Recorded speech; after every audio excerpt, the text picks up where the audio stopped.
The radio crackled with static, then, a voice filled with desperation cut through the noise. "We need immediate extraction.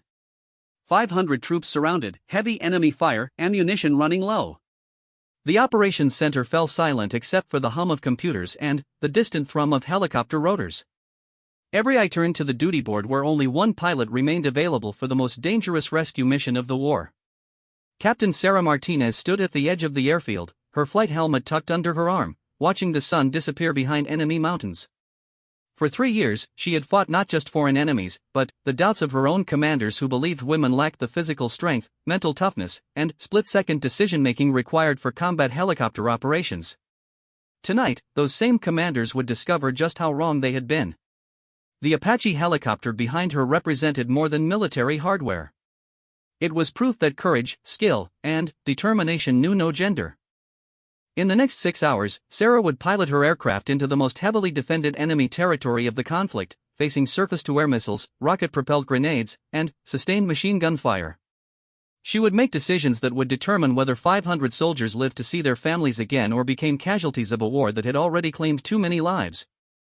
This is not just a story about one woman's fight against prejudice.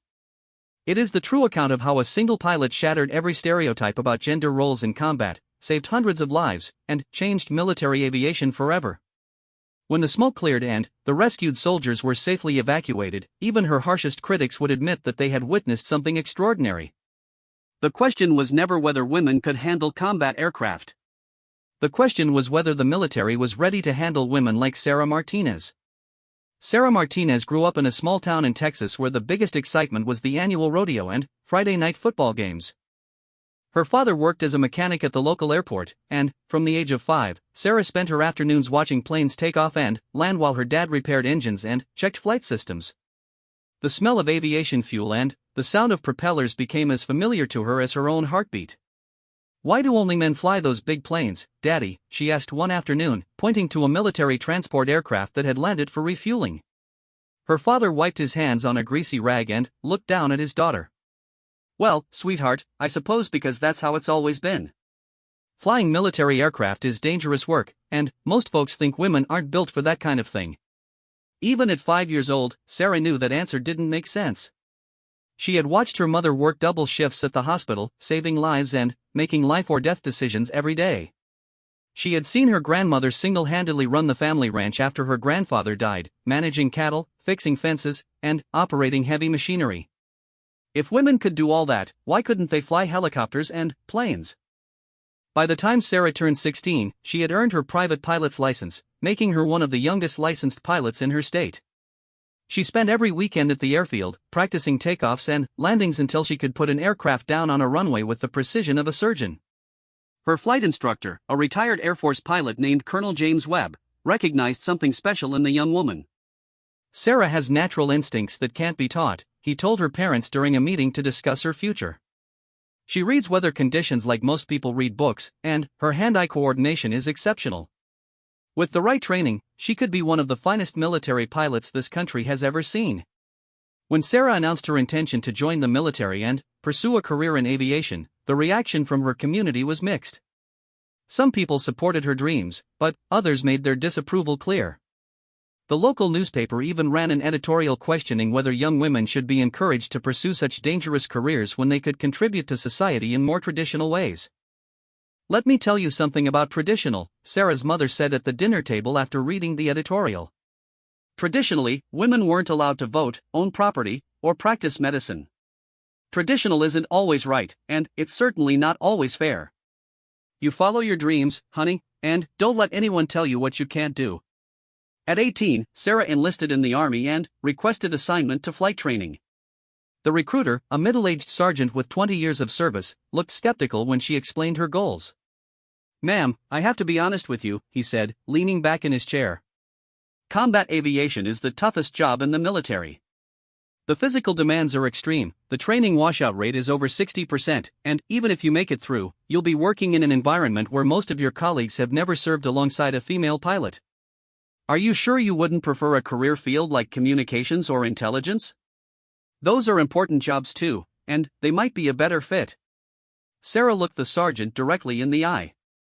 "I appreciate your honesty, Sergeant, but I didn't come here to find a job that fits other people's expectations. I came here to be a pilot.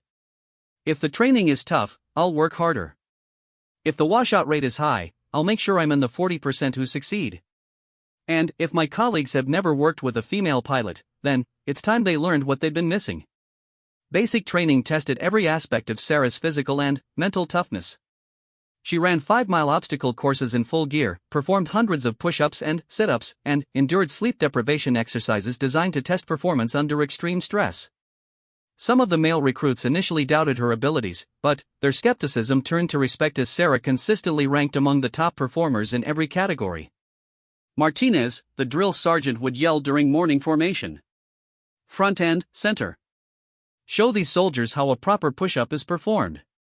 The real challenge began when Sarah reported to flight school at Fort Rucker, Alabama, home of Army aviation training. The moment she stepped off the bus, she knew she was entering a different world. The base was dominated by the constant sound of helicopter rotors, and everywhere she looked, she saw male pilots preparing for missions or returning from training flights. She was one of only 3 women in her flight class of 45 students. The initial weeks focused on classroom instruction covering aerodynamics, weather patterns, emergency procedures, and aircraft systems. Sarah excelled in academics, consistently scoring in the top 5% of her class. She memorized technical manuals, studied flight patterns until she could visualize them with her eyes closed, and spent extra hours in the simulator practicing emergency scenarios. Her first actual flight lesson came on a humid Tuesday morning in October. Captain David Reynolds, her instructor pilot, conducted a thorough pre-flight briefing before leading her to the training aircraft. Flying a helicopter is nothing like flying a fixed-wing aircraft, he explained as they walked across the tarmac. In a plane, the wings provide lift and the aircraft wants to fly. A helicopter is basically a collection of parts flying in loose formation, held together by stress and the pilot's skill. Every control input requires a corresponding adjustment to maintain stable flight. It's like trying to balance on a basketball while juggling flaming torches. Sarah strapped herself into the right seat of the UH-60 Black Hawk and began the pre-flight checklist. Her hands moved confidently across the instrument panel, checking gauges, testing radio systems, and verifying that all safety equipment was properly secured. Captain Reynolds watched carefully, making notes on his evaluation form. "Okay, Martinez, you have the controls," he said once they were airborne. "Show me a hover at 50 feet. The next 30 minutes tested every aspect of Sarah's natural flying ability. Hovering a helicopter requires constant micro-adjustments to the cyclic, collective, and anti-torque pedals. Too much input in any direction can send the aircraft spinning out of control, while too little input allows wind and gravity to push the helicopter wherever they choose. Sarah felt the aircraft respond to her commands like a living creature, requiring gentle firmness and perfect timing. "Not bad for a first flight," Captain Reynolds said as they landed back at the airfield. "Your control inputs are smooth, and you maintained good situational awareness throughout the lesson."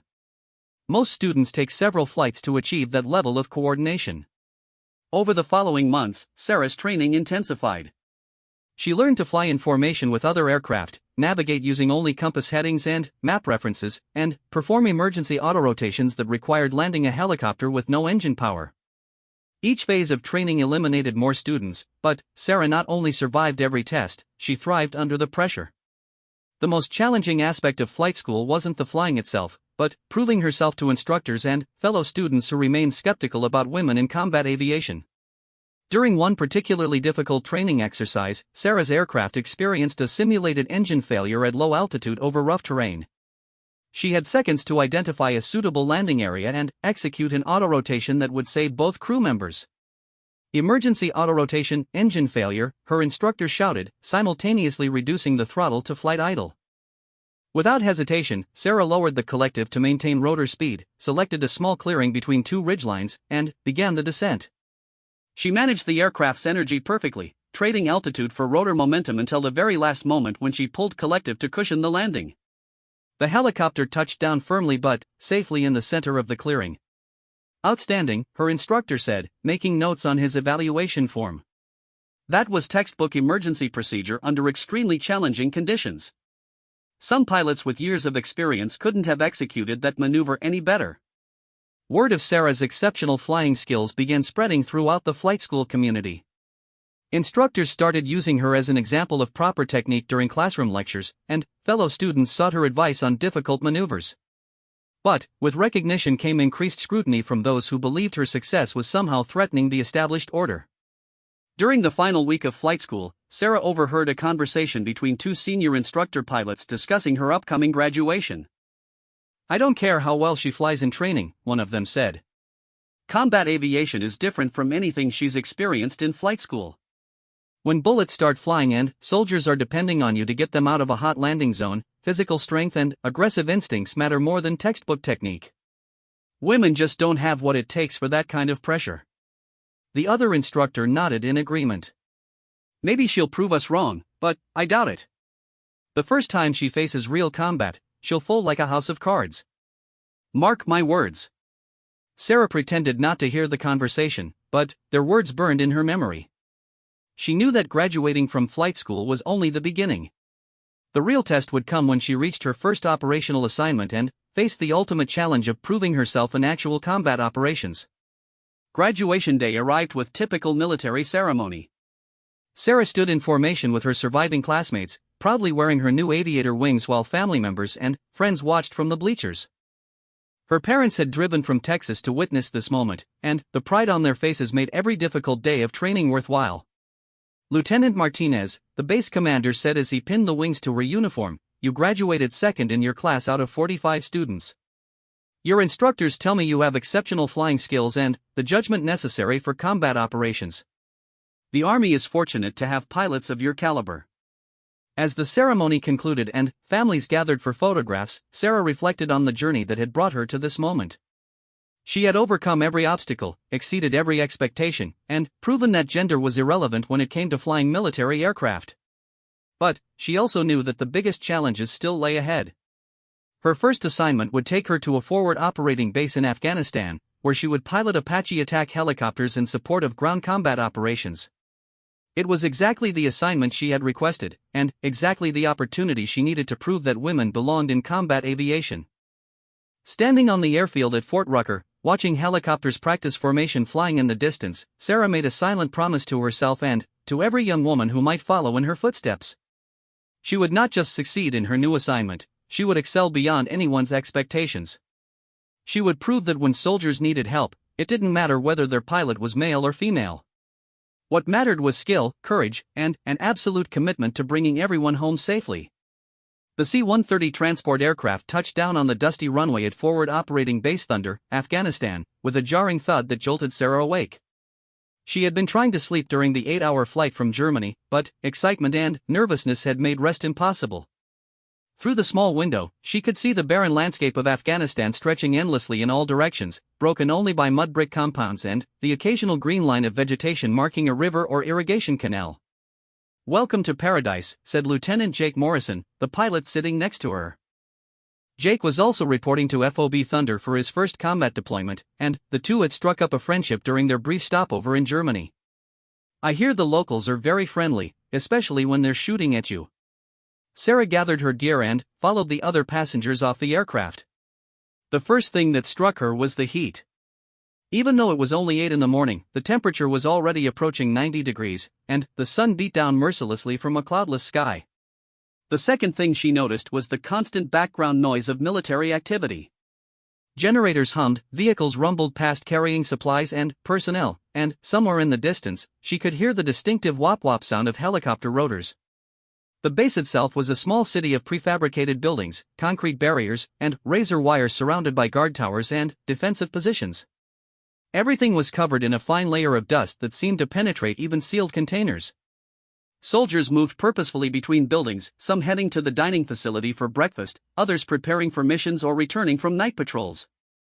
Sarah reported to the Aviation Unit Headquarters, a low concrete building that housed the operations center and pilot briefing rooms. Major Patricia Collins, the unit's executive officer, welcomed her with a firm handshake and a knowing look. "Lieutenant Martinez, I've been expecting you," Major Collins said. "I read your file, and I have to say, your flight school performance was impressive. But I'm going to be straight with you about what you're walking into. This unit has been deployed for 6 months, and most of the pilots have never worked with a female combat aviator. Some of them are going to test you, some will ignore you, and a few might actively try to undermine your confidence. How you handle that will determine whether you succeed or fail here. Sarah appreciated the Major's directness. Ma'am, I didn't come here to make friends or prove a political point. I came here to fly combat missions and support ground troops. If some pilots have a problem with that, they can take it up with the enemy. Major Collins smiled. Good answer. Now let me show you around and introduce you to your new squadron mates. The unit operated AH-64 Apache attack helicopters, the most sophisticated combat aircraft in the Army inventory. Each Apache carried a 30mm chain gun, Hellfire missiles, and rocket pods capable of destroying tanks, bunkers, and enemy personnel. The aircraft was specifically designed for close air support missions, flying low and fast to engage targets that threatened friendly ground forces. Sarah's new home was a small trailer shared with another female officer who worked in intelligence. The accommodations were basic but functional, with 2 beds, wall lockers for personal belongings, and a small desk area. The trailer had air conditioning, which was considered a luxury at the remote base. You're the new Apache pilot, said her roommate, Captain Lisa Chen. I've heard the guys talking about you for the past week. Some of them are curious to see how you'll perform under pressure, and others are betting you won't last a month. My advice is to keep your head down, do your job better than anyone expects, and let your actions speak louder than their words. The next morning, Sarah reported for her first mission briefing. The operations center was a dimly lit room filled with computer screens, radio equipment, and detailed maps of the surrounding area. 8 pilots sat around a large table, reviewing intelligence reports and discussing weather conditions. The conversation stopped when Sarah entered the room. Gentlemen, meet Lieutenant Martinez, said Major Tom Bradley, the squadron commander. She'll be flying as co-pilot with Captain Steve Wilson until she completes her in-country checkout rides. Steve, I'm trusting you to show her the ropes and evaluate her readiness for combat operations. Captain Wilson was a 10-year veteran with 3 previous deployments and a reputation as one of the unit's most skilled pilots. He was also known for his blunt opinions about women in combat roles. Sarah had heard rumors that he had specifically requested not to be assigned a female co-pilot, but military necessity had overruled his preferences. Ma'am, Wilson said with minimal enthusiasm as he shook her hand. We'll be conducting a reconnaissance mission along Route Bravo this morning. It's a milk run, nothing too exciting, but it'll give you a chance to see how we operate in country. The mission briefing covered enemy activity in their assigned area, friendly forces locations, emergency procedures, and communication protocols. Sarah took detailed notes and asked relevant questions about terrain features and potential threats. The other pilots seemed impressed by her preparation and tactical knowledge. Any questions before we head out? Major Bradley asked as the briefing concluded. Yes, sir, Sarah said. What's the standard procedure if we take fire during the reconnaissance? Do we immediately return fire, or do we coordinate with ground units first? It was exactly the kind of question an experienced combat pilot would ask, and the room fell silent for a moment as the other aviators realized she was thinking several steps ahead. Good question, Major Bradley replied. If we take effective fire, we have authorization to return fire immediately to protect the aircraft. If we observe enemy activity but aren't directly threatened, we coordinate with ground units before engaging. Always remember that our primary job is to return safely with the intelligence we've gathered. An hour later, Sarah was strapped into the front seat of an Apache helicopter, running through the pre-flight checklist with methodical precision. The Apache was far more complex than any aircraft she had flown during training, with multiple weapon systems, advanced targeting equipment, and defensive countermeasures. Every switch and control had a specific purpose, and pilot error could prove fatal in combat. You familiar with the targeting system? Captain Wilson asked through the intercom as they completed the startup procedures. Yes, sir. I studied the technical manuals and completed simulator training before deploying. I understand the basic functions, but I'm sure there are techniques that can only be learned through experience. Wilson seemed surprised by her thorough preparation. Most new pilots arrived in country with minimal knowledge of the Apache systems, requiring weeks of additional training before they were ready for combat operations. The helicopter lifted off smoothly and headed north toward the assigned reconnaissance area. Sarah immediately noticed how different flying felt in Afghanistan compared to training areas in the United States. The thin air at high altitude reduced engine performance, requiring more careful power management. The mountainous terrain created unpredictable wind patterns that could throw an aircraft around like a toy. Most importantly, every piece of ground below could potentially hide enemy fighters with rockets or machine guns. See that compound at 2 o'clock? Wilson pointed toward a collection of mud brick buildings surrounded by high walls. Intelligence reports indicate possible insurgent activity in that area. We'll orbit at a safe distance and observe for any suspicious movement. For the next 2 hours, they flew methodically through the reconnaissance area, using the Apache's sophisticated sensors to examine potential threat locations. Sarah operated the targeting system while Wilson controlled the aircraft, and, gradually they developed an effective working rhythm. Movement in the compound, Sarah reported, focusing the infrared camera on the target area. I count 4 individuals, appears to be normal civilian activity. No weapons visible. Good eyes, Wilson acknowledged. Note the location and time for the intelligence report. The ground guys will want to know about any activity in that area. The mission proceeded without incident until they were returning to base. Flying through a narrow valley about 20 miles from FOB Thunder, Sarah noticed something that didn't look right. Captain, I've got what looks like a vehicle convoy stopped on the road ahead, she reported. 3 trucks, personnel dismounted. Could be normal traffic, but the location seems odd for civilian vehicles. Wilson adjusted their flight path to get a better view while maintaining a safe distance. I see them. Definitely suspicious. Civilian trucks don't usually travel in that area, and legitimate travelers don't stop in the middle of nowhere for extended periods.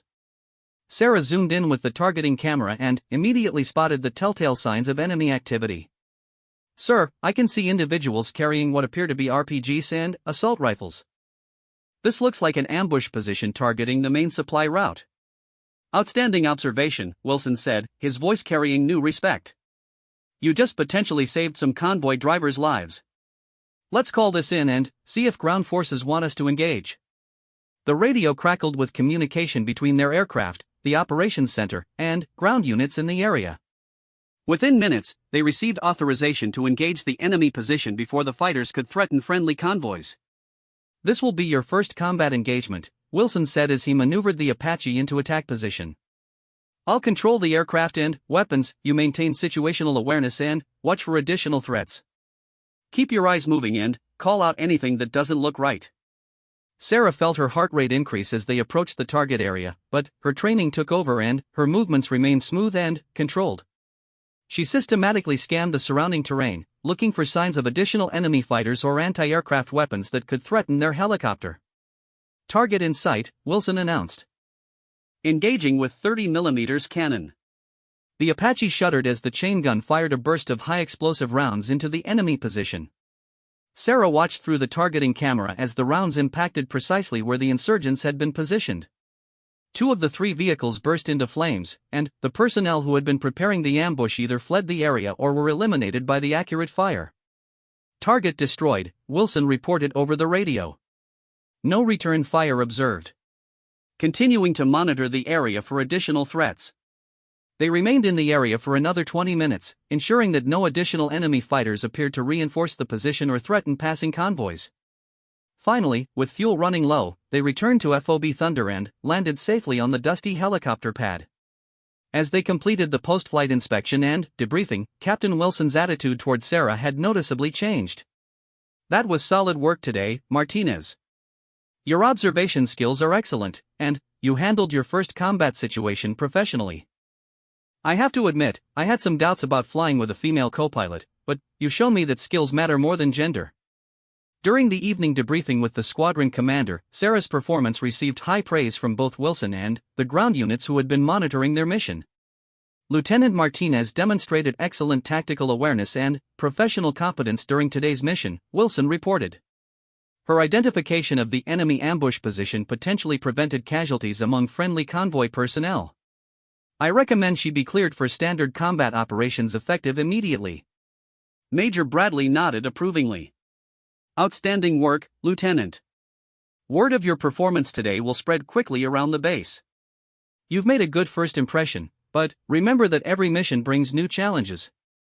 Stay focused, continue learning, and maintain the same level of professionalism you demonstrated today. That night, as Sarah lay in her bunk reflecting on the day's events, she felt a mixture of satisfaction and anticipation. She had successfully completed her first combat mission and gained the respect of at least one skeptical colleague. But she also knew that much greater challenges lay ahead. The enemy would not always be so predictable, and future missions would test her skills and courage in ways she could barely imagine. She had taken the first crucial step toward proving that women belonged in combat aviation. Now she needed to build on that success and demonstrate consistent performance under increasingly difficult circumstances. The 500 soldiers who would soon depend on her for their lives were counting on her to be ready when that moment arrived. 3 weeks after her first combat mission, Sarah had established herself as one of the most reliable pilots in the squadron. She had flown 12 missions without incident, consistently demonstrating exceptional flying skills and tactical judgment. Her reputation spread beyond the aviation unit to the infantry companies they supported, and ground commanders began specifically requesting her aircraft for critical missions. The transformation in her squadron mates' attitudes had been gradual but unmistakable. Pilots who had initially greeted her with skepticism now sought her input during mission planning sessions. Even Captain Wilson, her original co-pilot, had become one of her strongest supporters within the unit. "Martinez has the best situational awareness I've seen in 10 years of combat flying," Wilson told Major Bradley during a routine evaluation meeting. "She spots threats before anyone else, maintains perfect aircraft control under pressure, and makes sound tactical decisions. If I'm going into a hot landing zone, I want her on my wing." The real test of Sarah's abilities came on a humid Tuesday morning when the squadron received an urgent mission that would push every pilot to their limits. Alpha Company, a mechanized infantry unit conducting operations in the volatile Korangal Valley, had been ambushed while crossing a bridge over the Cunner River. The company was trapped on the wrong side of the river, surrounded by enemy fighters positioned in fortified positions throughout the surrounding hills. "This is going to be a maximum effort," Major Bradley announced during the emergency briefing. "Alpha Company has 37 wounded soldiers and is running low on ammunition. The medevac helicopters can't reach them due to heavy anti-aircraft fire, and ground reinforcements are at least 6 hours away. Our job is to suppress enemy positions long enough for the wounded to be evacuated and the company to withdraw to safety." The intelligence picture was sobering. Enemy forces had positioned rocket-propelled grenades, heavy machine guns, and possibly shoulder-fired surface-to-air missiles throughout the hills overlooking the trapped infantry unit. The terrain was ideal for an ambush, with steep ridgelines providing cover and concealment for enemy fighters while limiting maneuverability for aircraft. "We'll go in with 4 Apaches," Major Bradley continued. "Martinez, you'll fly as co-pilot with Captain Rodriguez in Apache 2. Your primary targets are the machine gun positions on Hill 394. Wilson and Thompson will take Apache 3 and focus on the RPG teams in the Eastern Valley. I'll lead Apache 1 with Captain Davis, and will provide overwatch and coordinate with ground units. Apache 4 will remain on station as backup in case we have mechanical problems or take battle damage."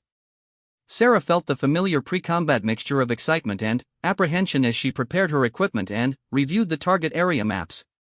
This mission would be far more dangerous than anything she had previously experienced. The enemy was well positioned, heavily armed, and highly motivated to prevent the Americans from escaping their carefully planned ambush. Captain Rodriguez was a veteran pilot with 2 previous deployments and a reputation for aggressive tactics.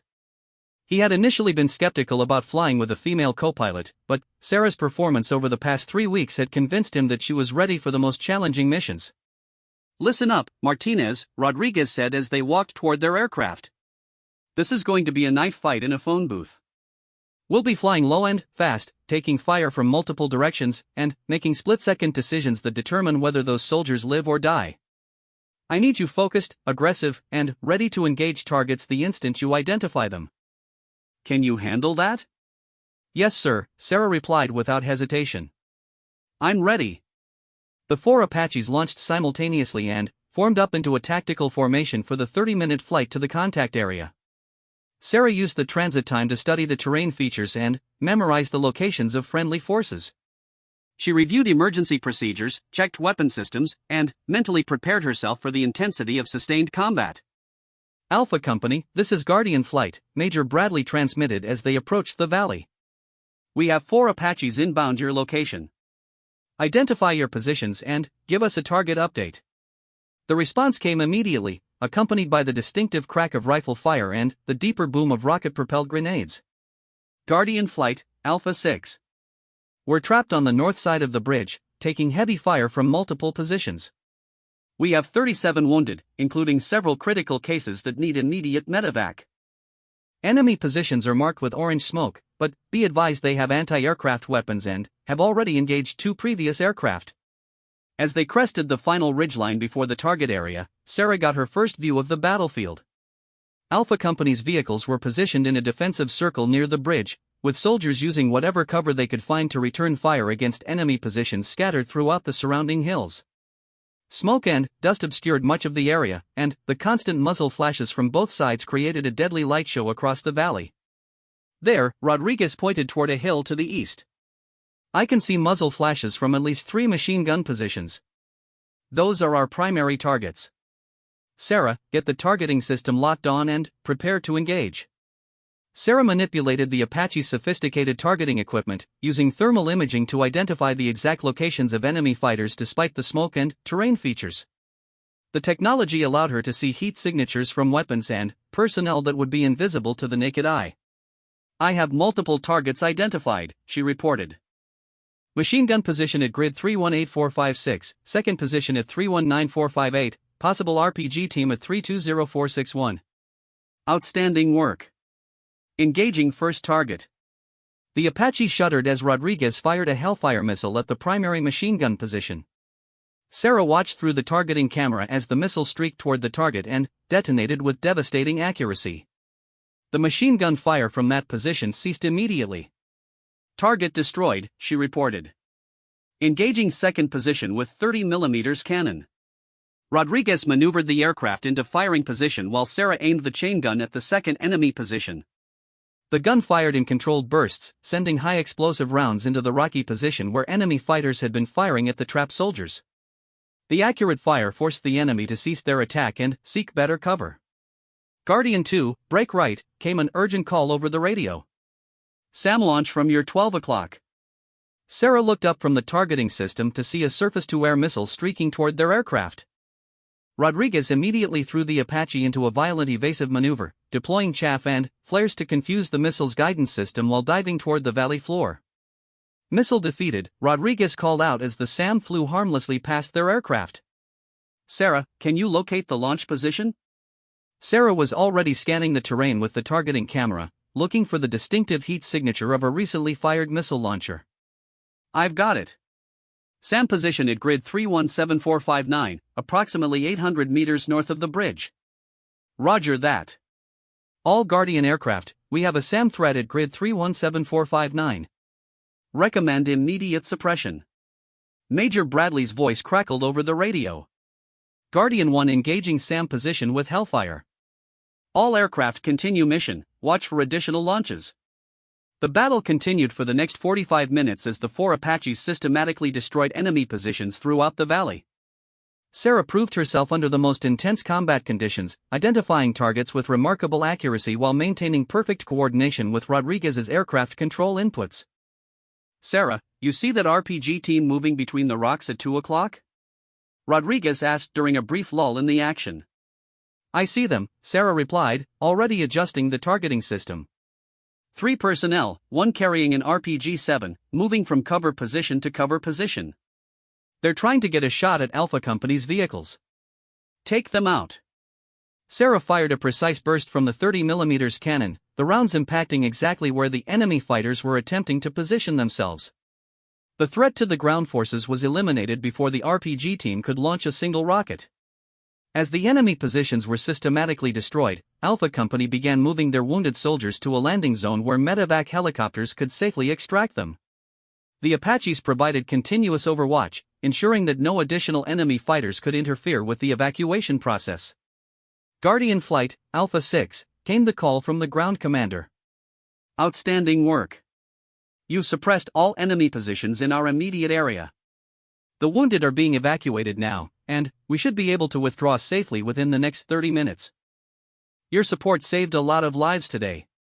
During the flight back to FOB Thunder, Rodriguez offered Sarah the highest praise she had received since deploying to Afghanistan. "That was exceptional flying and shooting under extremely difficult conditions," he said. "You identified targets faster than most pilots with years of combat experience, and your accuracy was perfect throughout the entire engagement. I've never seen a co-pilot perform better during their first major battle." The post-mission debriefing revealed the full scope of what the Apache flight had accomplished. They had destroyed 12 enemy positions, eliminated at least 30 enemy fighters, and enabled the successful evacuation of 37 wounded soldiers. Most importantly, not a single American soldier had been killed during the action, largely due to the effective air support provided by the helicopters. "This was a textbook example of close air support," Major Bradley told the assembled pilots. "Every aircraft performed flawlessly under intense enemy fire." Special recognition goes to Lieutenant Martinez, who demonstrated exceptional target identification and engagement skills during her first major combat operation. Her performance today was at the level of a senior pilot with multiple combat deployments. Word of Sarah's performance during the Alpha Company rescue spread quickly throughout the base. Soldiers from other units approached her in the dining facility to personally thank her for saving their fellow infantry soldiers. The praise was genuine and heartfelt, coming from combat veterans who understood exactly how difficult the mission had been. "Ma'am, I just wanted to shake your hand," said Sergeant First Class Mike Johnson, a senior infantryman with Alpha Company who had been wounded during the ambush. "I was one of the soldiers you helped evacuate today. Your aircraft took out the machine gun position that had us pinned down, and I honestly don't think we would have made it out without your support. Thank you." That evening, as Sarah cleaned her flight equipment and prepared for the next day's missions, she reflected on how much had changed since her arrival at FOB Thunder. She had proven herself capable of performing at the highest level under the most dangerous conditions. The skeptical comments and doubtful looks had been replaced by genuine respect and professional admiration from her colleagues. But Sarah also understood that her success brought increased responsibility. Ground commanders now specifically requested her for the most challenging missions, knowing that her skills and judgment could mean the difference between success and failure. Every flight carried the weight of soldiers' lives, and there was no room for complacency or error. The next morning brought news that would test Sarah's abilities like never before. Intelligence reports indicated that a large enemy force was planning to attack a remote outpost defended by over 500 American soldiers. The attack was expected within 48 hours, and aviation units were being positioned to provide support during what could become the largest battle of the deployment. Sarah knew that everything she had learned and proven over the past month was merely preparation for the ultimate test that was rapidly approaching. 500 lives would soon depend on her ability to perform under pressure that would exceed anything she had previously experienced. The question was not whether she was ready for that challenge, but whether she could rise to meet it when the moment arrived. The intelligence briefing at 0600 hours painted a grim picture that sent a chill through every pilot in the operations center. Satellite imagery and intercepted communications indicated that over 300 enemy fighters were moving toward Combat Outpost Phoenix, a remote base defended by Bravo Battalion's 500 soldiers. The enemy force included experienced foreign fighters, sophisticated weapons, and a detailed plan to overrun the outpost before reinforcements could arrive. "This is going to be the largest coordinated attack we've seen in this theater," Major Bradley explained to the assembled aircrew. "The enemy has been planning this operation for months, and they've positioned anti-aircraft weapons throughout the surrounding hills. They know we'll respond with air support, and they're prepared for a prolonged battle." Combat Outpost Phoenix was located in one of the most isolated and dangerous areas of Afghanistan, surrounded by mountains that provided excellent cover for attacking forces while limiting options for defensive maneuvers. The base had been built to monitor enemy movement along a key supply route, but its remote location made it vulnerable to exactly the type of attack that was now approaching. "Weather is going to be a major factor," continued Captain Davis, the squadron's intelligence officer. "A storm front is moving through the area, with low clouds, high winds, and possible snow at higher elevations. Visibility will be marginal, and mountain wave conditions could create severe turbulence." Sarah studied the terrain maps and target overlays while listening to the briefing. The tactical situation was extremely challenging, with enemy positions spread across multiple ridgelines and valleys surrounding the outpost. The defenders would be outnumbered nearly 2-1, facing an enemy force that had chosen the time and place of attack to maximize their advantages. "Guardian Flight will provide continuous close air support once the attack begins," Major Bradley announced. "Based on intelligence estimates, we can expect the assault to commence sometime after midnight. All aircraft will be fully armed and ready for immediate launch." This is what we've been training for, people. 500 American soldiers are counting on us to keep them alive. The day passed slowly as pilots conducted final equipment checks, reviewed emergency procedures, and tried to rest before what promised to be a long and difficult night. Sarah spent the afternoon in the maintenance hangar, personally inspecting every system on her assigned aircraft. She knew that mechanical failure during the upcoming battle could prove catastrophic not only for her crew but for the soldiers depending on their support. "You nervous?" asked Captain Rodriguez as they conducted the pre-flight inspection together.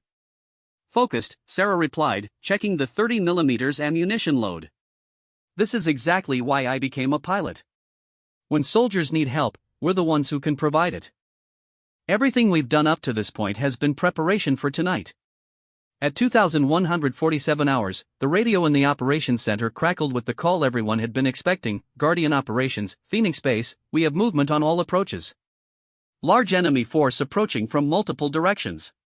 Request immediate air support." Within minutes, all 4 Apaches were airborne and racing through the darkness toward Combat Outpost Phoenix. The weather had deteriorated as predicted, with low clouds and gusty winds creating hazardous flying conditions. Sarah monitored the navigation systems while Rodriguez fought to maintain stable flight through the turbulent air. "Phoenix Base, Guardian Flight," Major Bradley transmitted as they approached the target area. "For Apaches inbound your location. What's your current situation?" "Guardian Flight, Phoenix 6, came the tense reply from the base commander. "Enemy forces are probing our perimeter on all sides. We're receiving sporadic mortar fire, and our sensors indicate at least 3 separate assault groups moving into attack positions. We need you to suppress the mortar positions before they can coordinate a full assault." The first glimpse of the battlefield revealed the scope of the challenge facing the defenders. Combat Outpost Phoenix was a collection of fortified buildings and defensive positions clustered on a hilltop, surrounded by concentric rings of barriers and observation posts. Enemy muzzle flashes could be seen throughout the surrounding valleys, indicating a force much larger than intelligence estimates had suggested. "Sarah, start looking for mortar positions," Rodriguez instructed as they began their initial orbit of the base. "They'll be firing and then moving to avoid counter-battery fire, so we need to catch them in the act." Sarah focused the Apache's thermal imaging system on areas where mortar rounds had been observed impacting near the base. The infrared camera could detect the heat signature from recently fired weapons, even in the darkness and poor weather conditions. "I've got mortar fire from grid 425678, Sarah reported, tracking the distinctive thermal bloom of a mortar tube. 2 tubes, firing from a position approximately 1,500 meters southeast of Phoenix Base." "Roger that. Engaging with Hellfire." Rodriguez maneuvered into attack position and launched 2 precision-guided missiles at the enemy mortar position. Sarah watched through the targeting camera as the missiles impacted directly on target, eliminating the immediate threat to the base's defenders. "Direct hits on mortar position," she confirmed. No further activity observed from that location. The engagement had just begun. Over the next 4 hours, the 4 Apaches flew continuous missions around Combat Outpost Phoenix, engaging enemy positions as fast as they could be identified. The enemy had clearly learned from previous encounters with American air power, using small teams that fired a few rounds and then immediately moved to new positions. "This is like trying to swat flies in a hurricane," Rodriguez commented during a brief pause in the action. "Every time we destroy one position, 2 more pop up somewhere else." At 0315 hours, the situation at Phoenix Base became critical. The enemy launched a coordinated assault from 3 directions simultaneously, using rocket-propelled grenades and machine gun fire to suppress the defenders while assault teams attempted to breach the perimeter barriers. "Guardian Flight, Phoenix 6, came an urgent transmission. We have multiple breaches in the perimeter. Enemy forces are inside the wire on the south and east sides. We need immediate close support, danger close to friendly positions." Danger close missions were among the most challenging and risky operations in combat aviation, requiring pilots to engage enemy forces within lethal range of friendly troops. Any error in targeting or weapon employment could result in friendly casualties, but failure to act would allow enemy fighters to overrun the base. "Guardian 2, you take the south breach," Major Bradley directed. "Guardian 3, handle the east side. Be extremely careful with your targeting. Our guys are mixed in with the enemy down there." Sarah and Rodriguez dove toward the south side of Combat Outpost Phoenix, where enemy fighters had successfully breached the defensive barriers and were engaging American soldiers in close combat. The thermal imaging system showed a chaotic scene of individual heat signatures moving between buildings and defensive positions, making target identification extremely difficult. "I can see enemy fighters advancing on Building Charlie," Sarah reported, zooming in on the area where friendly and enemy forces were engaged. 3 individuals with weapons, moving from cover to cover. Friendly forces appear to be defending from positions inside the building. "I need a precise shot," Rodriguez said, positioning the aircraft for optimal firing angle. "One mistake and we hit our own people." "Can you guarantee target identification?" Sarah studied the thermal display carefully, using her training to distinguish between friendly soldiers and enemy fighters based on their movement patterns, equipment signatures, and tactical positions. The enemy fighters were advancing aggressively toward the building while friendly forces remained in defensive positions. "I have positive identification on enemy forces," Sarah confirmed. Engaging with 30mm, short controlled bursts to minimize risk to friendlies. The chain gun fired precisely aimed bursts that struck the advancing enemy fighters while avoiding any risk to the defending soldiers. Sarah's accuracy was perfect, eliminating the immediate threat while maintaining the strict safety standards required for danger-close operations. "Outstanding shooting," Rodriguez praised. Target eliminated, no friendly casualties observed. The battle continued throughout the night as wave after wave of enemy fighters attempted to overwhelm the base's defenses. The Apaches flew mission after mission, refueling and rearming at nearby bases before returning to continue the fight. Sarah's performance throughout the prolonged engagement was flawless, identifying targets with remarkable accuracy and engaging them with precision that drew praise from both aircrew and ground forces. At 0627 hours, just as dawn was breaking over the mountains, the enemy assault finally began to falter. The combination of effective air support and determined ground defense had inflicted heavy casualties on the attacking force while preventing any successful penetration of the base's inner defenses. "Guardian Flight, Phoenix 6, came the call from the base commander. Enemy forces are withdrawing from all sides. We're conducting battle damage assessment and treating wounded, but it appears the attack has been repelled. Your air support made the difference between victory and disaster tonight." The flight back to FOB Thunder was subdued as the pilots reflected on the intensity of the night's combat. They had flown for over 6 hours in challenging weather conditions, engaging multiple enemy positions while maintaining the precision necessary to avoid friendly casualties. "Sarah, I want you to know that was some of the finest combat flying I've ever witnessed," Rodriguez said as they approached their home base. "Your target identification and weapon employment were perfect throughout the entire operation. You performed like a pilot with years of combat experience, not someone on their first major engagement." The post-mission debriefing revealed the full scope of what had been accomplished during the defensive combat outpost Phoenix.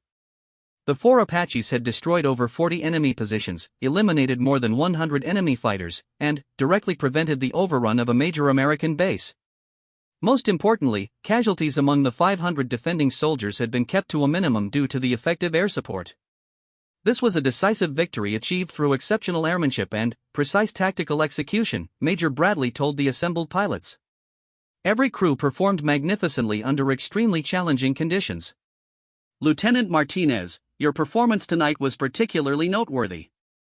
Your accuracy during danger-close missions and your target identification skills throughout the extended engagement were exceptional." But, even as the immediate battle was won, intelligence reports indicated that enemy forces were regrouping for another assault. A larger force was gathering in the mountains, planning an even more ambitious attack that would test every skill Sarah had developed and every lesson she had learned. The ultimate test was still approaching, and, when it arrived, Sarah would face a situation that would determine not only her own future but the lives of 500 soldiers who had come to depend on her extraordinary abilities as a combat pilot. Everything she had accomplished up to this point was merely preparation for the moment when she would truly prove that courage, skill, and determination knew no gender boundaries. The urgent call came at 0347 hours on what had started as a routine Wednesday morning. Sarah was sleeping in her small trailer when the base alarm system jolted her awake, followed immediately by pounding on her door. "Martinez! Emergency launch! All pilots to the flight line immediately," shouted Sergeant Williams, the unit's operations sergeant. Within minutes, Sarah was racing across the darkened base toward the helicopter hangar, her flight gear hastily thrown over her uniform. Other pilots emerged from their quarters, all moving with the urgent purpose that came from months of combat experience. The situation had to be critical for command to launch aircraft before dawn without a detailed briefing. Major Bradley was waiting in the operations center, his face grim as he studied intelligence reports streaming in from multiple sources. The electronic displays showed a tactical situation that was rapidly spiraling out of control. "Here's what we know," he began without preamble. "Forward operating base Hammer is under attack by the largest enemy force we've encountered in this deployment. Over 600 enemy fighters, including foreign terrorists and experienced local insurgents, launched a coordinated assault 30 minutes ago. The base is defended by 500 soldiers from Charlie Battalion, and they're already reporting multiple breaches in their perimeter defenses." Sarah felt her stomach tighten as she studied the intelligence overlays. FOB Hammer was located in an even more remote area than Combat Outpost Phoenix, surrounded by terrain that heavily favored attacking forces. The base served as a critical logistics hub, containing ammunition supplies, fuel depots, and communication equipment that would be valuable targets for enemy forces. "Weather conditions are terrible," Major Bradley continued. "Heavy cloud cover, high winds, and sporadic snow showers. Visibility is less than 2 miles, and mountain wave conditions are creating severe turbulence throughout the area. This is going to push every pilot to their limits." The tactical situation was worse than anything they had previously encountered. Intelligence reports indicated that the enemy had spent weeks positioning anti-aircraft weapons throughout the surrounding mountains, creating a dense network of surface-to-air missiles and heavy machine guns designed to destroy any aircraft attempting to provide support to the besieged base. "Guardian Flight will be the primary response," Major Bradley announced. "Martinez, you'll fly as aircraft commander with Lieutenant Morrison as your co-pilot. This is your show, Sarah. Rodriguez is grounded with flu symptoms, and Wilson is still recovering from yesterday's emergency landing. You're the most experienced combat pilot available, and Charlie Battalion is counting on you." The weight of responsibility settled on Sarah's shoulders like a physical force. She had proven herself capable during previous engagements, but this mission represented an entirely different level of challenge. She would be leading other pilots into the most dangerous combat situation of the deployment, with the lives of 500 soldiers hanging in the balance.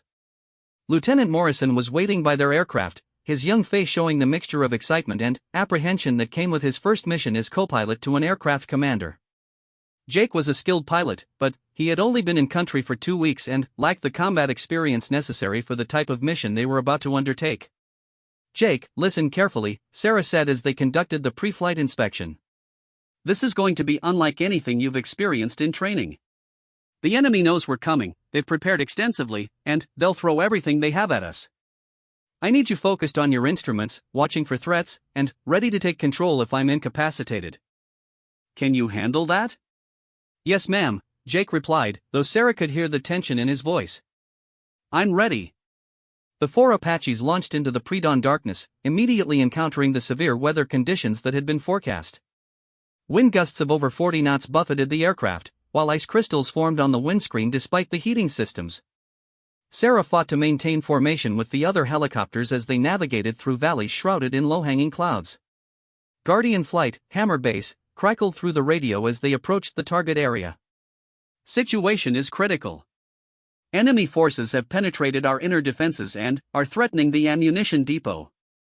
We have wounded soldiers who need immediate evacuation, but the landing zones are under constant fire. We need suppression of enemy positions before any medevac attempt." The first view of FOB Hammer revealed a scene from a nightmare. The base was completely surrounded by enemy muzzle flashes, indicating that attacking forces had successfully isolated the defenders from any possibility of ground reinforcement. Explosions erupted continuously throughout the compound as rocket-propelled grenades and mortar rounds impacted near critical facilities. "Guardian 2, this is Guardian 1, Sarah transmitted to the other aircraft in her flight. Enemy anti-aircraft fire is going to be heavy. Maintain spacing, watch each other's backs, and follow my lead for target engagement. Our priority is suppressing the threats to the ammunition depot." As they descended toward the base, the sky erupted with tracer rounds from multiple heavy machine gun positions. Sarah immediately recognized the distinctive pattern of interlocking fields of fire that indicated sophisticated tactical planning by the enemy force. They had created a deadly gauntlet that any aircraft would have to navigate to provide effective support. "Sam launch, 2 o'clock. Jake called out, spotting the telltale smoke trail of a surface-to-air missile streaking toward their aircraft. Sarah threw the Apache into a violent defensive maneuver, deploying countermeasures while diving toward the valley floor to break the missile's tracking. The SAM passed overhead with only meters to spare, demonstrating the accuracy and sophistication of the enemy air defense network. Missile defeated, Sarah reported, pulling the aircraft back into level flight. Jake, can you identify the launch position? Got it. SAM sighted grid 567234, approximately 1,200 meters northeast of the base. Roger that. All Guardian aircraft, we have an active SAM threat at grid 567234. Guardian 3, can you engage with Hellfire? Guardian 3 engaging, came the immediate reply from Captain Wilson's aircraft. Within seconds, a precision-guided missile impacted directly on the enemy missile position, eliminating one component of the air defense network. But, destroying individual threats was like fighting a hydra. For every enemy position they eliminated, two more seemed to appear from concealed locations throughout the surrounding terrain. The enemy had clearly learned from previous encounters and had prepared extensively for this assault. Guardian 1, Hammer 6, came an increasingly desperate call from the base commander. Enemy forces are advancing on the ammunition depot. If they reach those bunkers, the explosion will level half the base. We need immediate suppression of the assault teams moving from the north. Sarah maneuvered her aircraft toward the threatened area while Jake operated the targeting systems. The thermal imaging revealed a horrifying sight. Dozens of enemy fighters were systematically advancing through the base's outer defenses, using covering fire and tactical movement that indicated professional military training. I caught at least 40 enemy fighters in 3 separate assault groups, Jake reported. They're using coordinated fire and movement tactics, advancing under cover of mortar and machine gun support. Roger that. Engaging with 30mm cannon. Sarah began a systematic attack on the advancing enemy forces, using the Apache's chain gun to engage individual fighters while avoiding any risk to friendly personnel. Her accuracy was phenomenal, with each burst of cannon fire eliminating enemy threats while maintaining the precision necessary for close combat support. Outstanding shooting, Jake called out. Enemy assault has been stopped, but I'm seeing movement from other directions. This is a coordinated attack from multiple axes. For the next 90 minutes, Sarah led her flight in the most intense combat operation of the deployment. They engaged enemy positions throughout the surrounding mountains while providing continuous support to the embattled ground forces. Sarah's leadership was exceptional, coordinating between aircraft while maintaining personal effectiveness that exceeded anything her colleagues had previously witnessed. Guardian 1, you're taking ground fire from your 6 o'clock, warned Captain Thompson in Guardian 4. Heavy machine gun position on the ridgeline behind you. Sarah immediately executed a defensive maneuver while Jake attempted to locate the threat with the targeting system. The machine gun fire was accurate and persistent, indicating that the enemy gunner was experienced and determined to bring down an American aircraft. I can't get a clear shot at that position, Jake reported. The terrain is masking our targeting angle. Guardian 4, can you engage that machine gun position? Sarah requested. Negative, Guardian 1. I'm engaging multiple targets on the east side. You'll need to handle it yourself. Sarah made a split-second decision that demonstrated the tactical judgment that had earned her reputation as an exceptional combat pilot. Instead of continuing defensive maneuvers that would take her away from the soldiers who needed support, she chose to attack the machine gun position directly despite the obvious risks. Jake, hold on. We're going in hard and fast. Sarah dove the Apache directly toward the enemy machine gun position, using the terrain features to mask her approach until the last possible moment. The maneuver was extremely dangerous, requiring precise timing and perfect aircraft control to avoid ground impact while achieving the angle necessary to engage the target. Target in sight, Jake called out as they crested the ridgeline. Machine gun position at 11 o'clock, range 800 meters. Engaging. Sarah fired a sustained burst from the 30mm cannon that struck the enemy position with devastating accuracy. The machine gun fire ceased immediately, eliminating a major threat to both her aircraft and the ground forces below. Target destroyed, Jake confirmed. That was incredible flying. But the mission was far from over. Enemy forces continued their assault on FOB Hammer with fanatical determination, apparently willing to accept massive casualties in their attempt to overrun the American position. Sarah and her flight continued engaging targets throughout the surrounding area, but the sheer number of enemy fighters made it impossible to eliminate them all. Guardian Flight, Hammer 6, came a transmission that chilled every pilot. Enemy forces have reached the ammunition bunkers. They're attempting to plant explosives that could destroy the entire depot. We need immediate engagement of enemy demolition teams, danger close to critical infrastructure. Sarah found herself facing the most challenging targeting situation of her career. Enemy fighters were positioned within meters of ammunition storage bunkers containing thousands of rounds of artillery shells, rockets, and explosive devices. Any error in weapon employment could trigger a catastrophic explosion that would destroy not only the enemy forces but also a significant portion of the base and its defenders.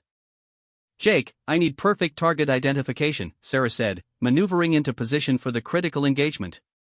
"The margin for error is 0. If we hit those bunkers, we'll kill everyone on the base." Jake focused the targeting system on the area around the ammunition depot, using maximum magnification to distinguish between enemy fighters and friendly personnel. The thermal imaging showed a complex scene with multiple heat signatures moving between buildings and storage facilities. "I have positive identification on enemy demolition team," Jake reported after careful observation. "For individuals carrying what appears to be explosive devices, moving toward the main ammunition bunker. Friendly forces are maintaining defensive positions approximately 50 meters to the east." "Roger that. Engaging with minimum lethal effect to avoid secondary explosions." Sarah selected the 30mm cannon and adjusted to single-shot mode, preparing to engage individual targets rather than using the sustained bursts typical of area suppression missions. Each round would need to be precisely placed to eliminate enemy fighters without triggering the massive explosion that would devastate the entire base.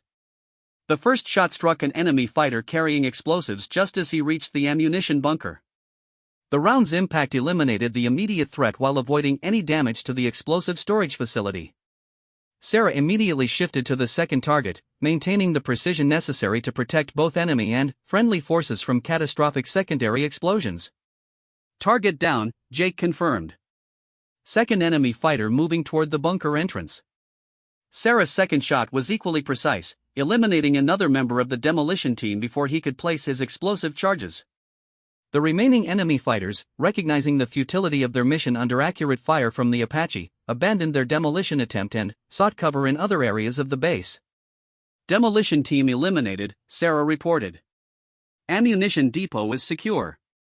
The defense of FOB Hammer continued for another 2 hours as Sarah's flight systematically destroyed enemy positions throughout the surrounding area. By sunrise, the attacking force had been decimated, with survivors retreating into the mountains to avoid further engagement with American air power. Guardian Flight, Hammer 6, came the final transmission as the sun rose over the battlefield. "Enemy forces are withdrawing from all positions. The base is secure, repeat, the base is secure. Your air support prevented a catastrophic defeat. 500 soldiers owe their lives to your exceptional performance tonight." The flight back to FOB Thunder was filled with radio chatter as pilots discussed the intensity of the engagement and the precision flying they had witnessed from their flight leader. Sarah's performance had exceeded every standard of combat aviation, demonstrating skills that would have been remarkable in a pilot with decades of experience. "Sarah, I've never seen anything like what you did tonight," Jake said as they approached their home base. The precision engagement around the ammunition depot was impossible flying. "You saved not only the base but probably half the soldiers in the battalion." The post-mission debriefing revealed the full scope of what had been accomplished during the defense of FOB Hammer. The 4 Apaches had destroyed over 60 enemy positions, eliminated more than 200 enemy fighters, and directly prevented the catastrophic loss of a major American base. Sarah's personal performance had been extraordinary, with perfect target engagement throughout the most challenging combat operation of the deployment. "This was the finest example of combat aviation I have witnessed in 20 years of military service," Major Bradley told the assembled aircrew. "Lieutenant Martinez, your leadership, tactical judgment, and precision flying under extreme conditions were exceptional by any standard. You have proven beyond any doubt that gender is irrelevant when it comes to combat effectiveness." Word of Sarah's performance during the defense of FOB Hammer spread throughout the military community and eventually reached the highest levels of command. She received commendation from general officers, recognition from ground units throughout the theater, and requests from multiple squadrons for transfer assignments. But, for Sarah, the greatest reward was simpler and more meaningful than any official recognition. It came in the form of a handwritten letter from Sergeant Major Robert Hayes, the senior enlisted soldier at FOB Hammer. Lieutenant Martinez, I wanted you to know that 500 soldiers are alive today because of your courage and skill. When everyone said women couldn't handle combat aircraft, you proved them wrong in the most decisive way possible. You didn't just break barriers, you saved lives. Thank you for showing the world what American military aviation can achieve when prejudice is replaced by merit. Sarah folded the letter carefully and placed it in her personal belongings, knowing that it represented something more valuable than any medal or commendation. She had not only proven herself as a combat pilot, she had opened doors for future generations of women who would follow in her footsteps. The war in Afghanistan would eventually end, and Sarah would return home to a new assignment and new challenges. But the legacy of what she had accomplished during those critical hours over FOB Hammer would endure forever, serving as proof that courage, skill, and determination truly knew no gender boundaries. 500 soldiers had found themselves trapped and facing almost certain defeat. When they needed a miracle, they discovered it came in the form of a pilot who refused to accept limitations imposed by prejudice and who proved that the measure of a warrior was not determined by gender, but by the willingness to risk everything for the lives of others.